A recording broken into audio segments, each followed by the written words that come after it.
September 2025, Atlantic Ocean. Operation Iron Reprisal is already underway. NATO has launched a full-scale strike on the United States. 31 allied nations trying to breach the most heavily defended homeland on Earth. It didn't start with a single shot.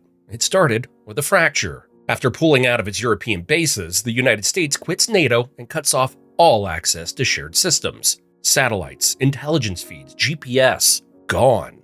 So, NATO moves fast. The goal isn't occupation, it's disruption.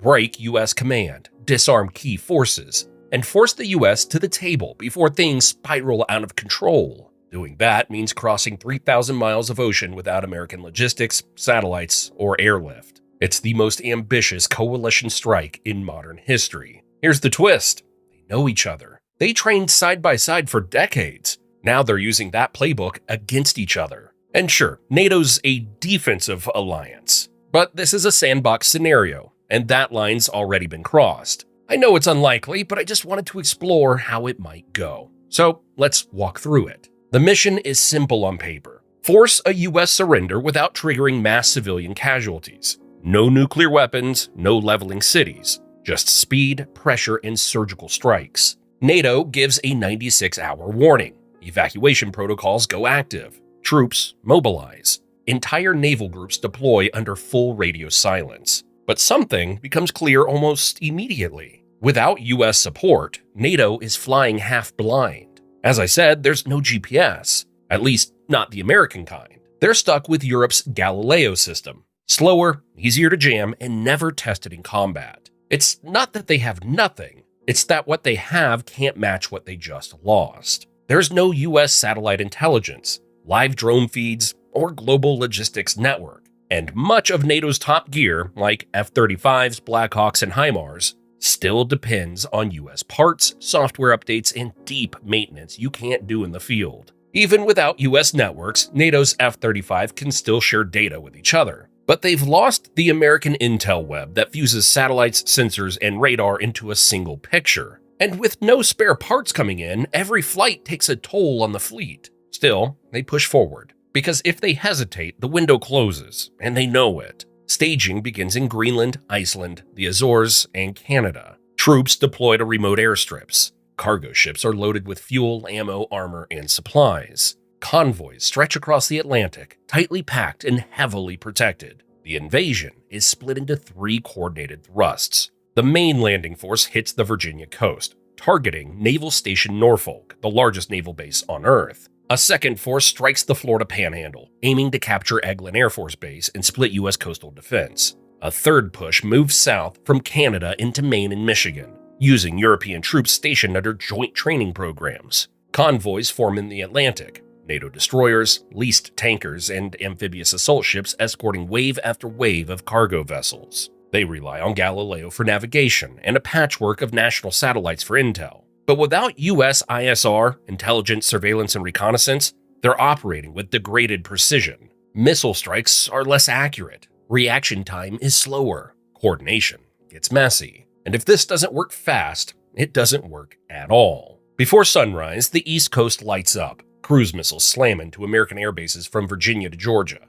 RAF Typhoons and French Rafales escort NATO paratroopers onto major highways. They come in behind a wave of missiles, buying them 30 minutes of chaos before U.S. jets take control again.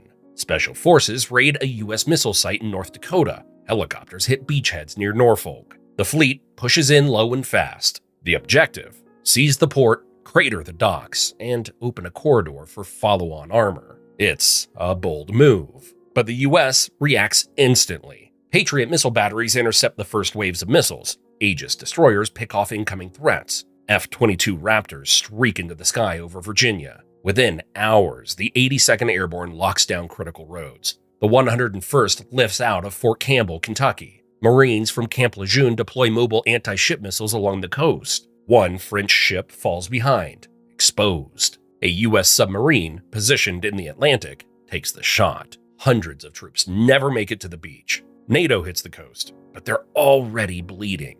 From inland positions, U.S. HIMARS launch GPS-guided rockets into landing zones. Apache helicopters pick off stalled vehicles. Coastal batteries fire naval strike missiles, long-range precision weapons that slam into NATO's escort ships. Amphibious transports take direct hits. Troops hit the water. Armor sinks before it ever rolls. B-1 bombers flying from Dyess Air Force Base in Texas, well outside NATO's strike radius, launch long-range anti-ship missiles into the convoy. And American armor? It's on the move. Abrams tanks, Bradley fighting vehicles, Paladin artillery, all rolling in from Georgia, Kentucky, and Texas by rail. The U.S. uses its own domestic infrastructure to full advantage. Within 24 hours, heavy armor is moving faster than NATO drones can track it. That's what interior lines gets you. The defenders move faster, fight closer, and resupply easier. NATO doesn't have that, and now it shows. Then the cyber war begins.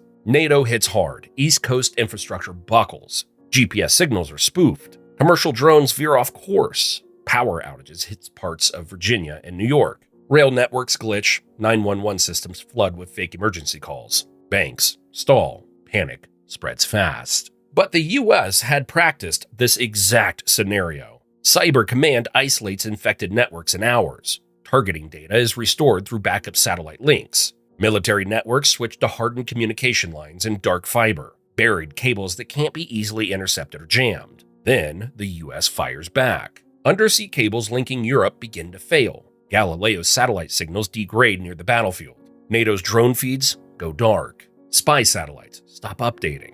European command centers lose contact with forward units. Targeting info goes stale. Suddenly, US cruise missiles are hitting exactly where NATO troops are hiding. Fuel depots erupt. Artillery is knocked out mid-reload. Columns stall in exposed terrain.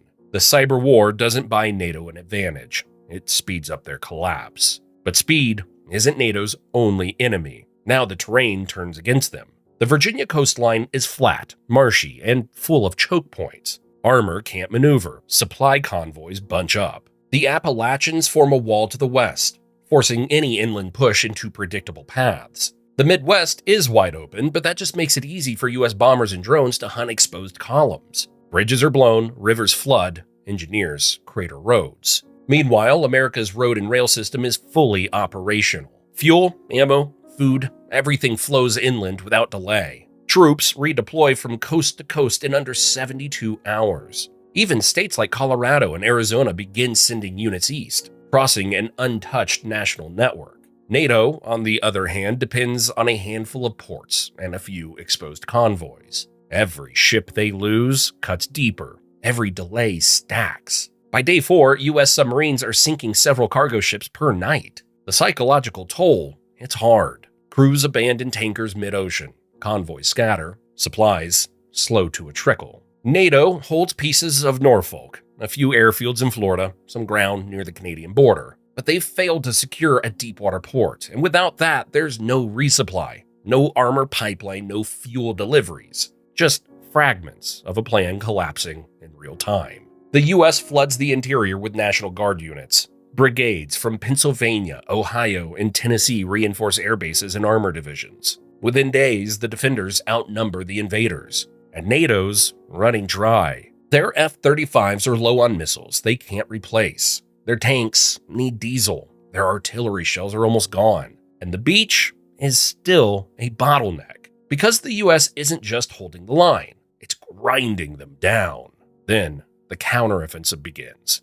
3 full divisions, 1st Cavalry, 3rd Infantry, and 1st Armored, surge toward Norfolk. The 82nd Airborne secures the northern flank. Marines dig in across the south. HIMARS batter NATO's rear. A-10s and Apaches clean up what's left in between. It's the largest mechanized battle on US soil in over a century. French Leclerc and German Leopard 2 tanks fight hard. British paratroopers attempt to push back to the sea, but air support is gone.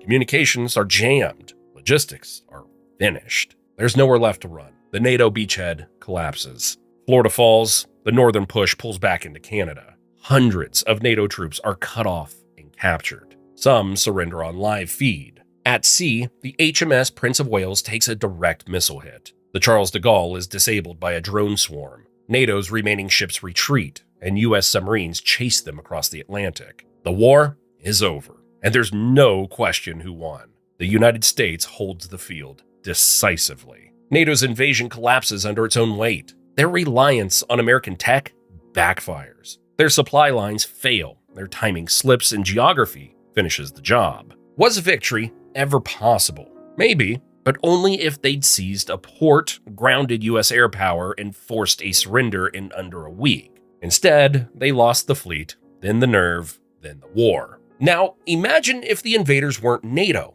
but some of the greatest armies in history attacking a modern US base. Check it out. It's on your screen now.